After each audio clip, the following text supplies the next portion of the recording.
Taping ng The Bagman nagsimula na.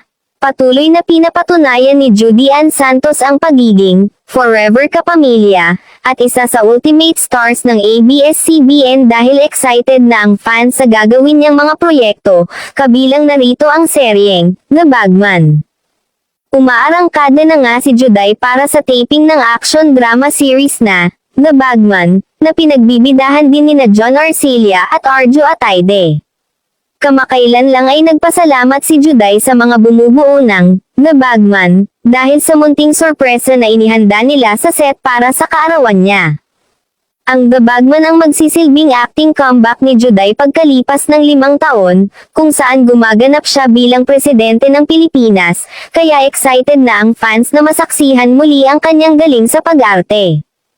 Kamakailan nga ay naging emosyonal ang kanyang mga taga-subaybay nang mag-post siya sa Judy Ann's Kitchen sa YouTube ng reunion kasama ang kanyang mga gimmick, co-star niyang sina Jolina Magdangal, Marvin Agustin, Mylene Dizon, at Dominic Ochoa.